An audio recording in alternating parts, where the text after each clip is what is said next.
the Nazis. After the war, the CIA helped Ukrainian Nazis evade the Nuremberg trials and began operating with them within the Ukraine.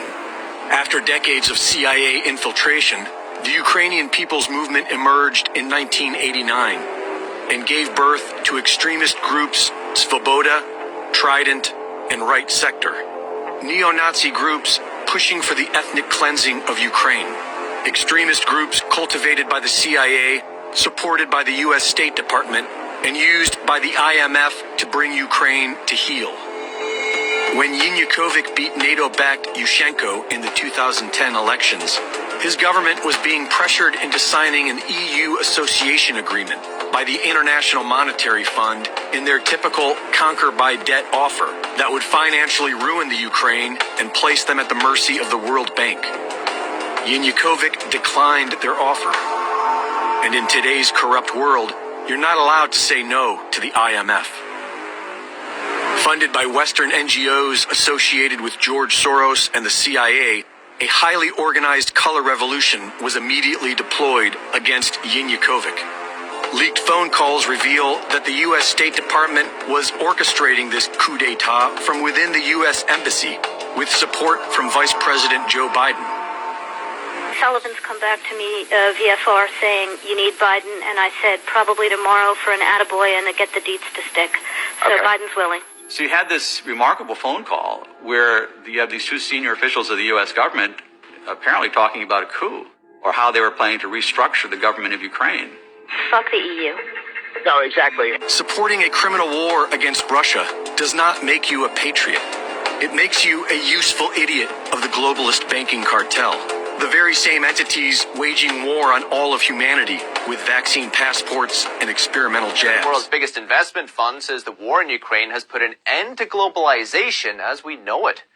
Larry Fink is the chief executive of BlackRock. Countries and businesses are cutting ties with Russia. They're also imposing sanctions against the country, including cutting off its central bank from its foreign reserves. Fink predicts that with Russia's decoupling from the world, governments and companies will reevaluate their supply chains and even reconsider their dependency on other nations. See, the truth is slowly going to come out about what's really going on. And what's really going on is this.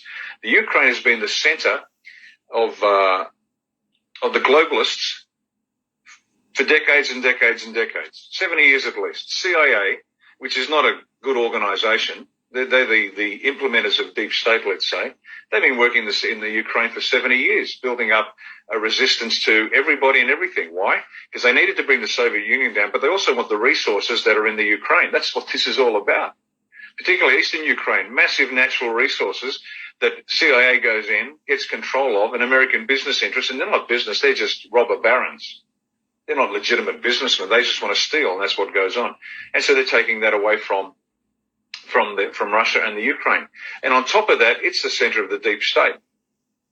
And so by Vlad Putin going in, he's cutting the head off the snake. Once the head comes off, the whole beast will die. So that's what's actually going on, folks. So please, they are going to tell you their stories about possible nuclear war, and Vlad's the bad man.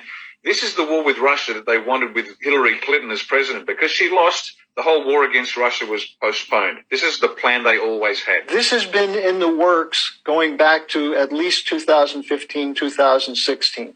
It was somewhat set back by the election of Donald Trump in the United States because Trump was not a globalist, but he was opposed to many of these schemes. What we're seeing now is a merger of the Great Reset, the Green New Deal, the policies on COVID, and a number of other aspects of government policy, which is being directed not on behalf of sovereign governments, but against sovereign governments. And this is why we're seeing the situation in Ukraine. And what is Russia's crime? Putin has asked for 20 years for security guarantees for Russia. And these guarantees include no further eastward expansion of NATO, which was promised to Gorbachev in 1990, which was promised again to Yeltsin in 1994. And yet NATO keeps moving to the very borders of Russia. Now they're talking about, as Zelensky, the president of Ukraine, did at the Munich Security Conference, that Ukraine has a right to develop nuclear weapons. And for Putin, Russia's security is directly threatened by two aspects of the Ukraine situation.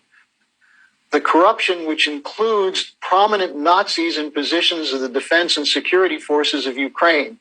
The European Union actually acknowledged in 2018 that the defense and security forces of Ukraine were heavily infiltrated by neo-Nazis, marching behind the banners of the Ukrainian SS, which joined Hitler in the 1940s.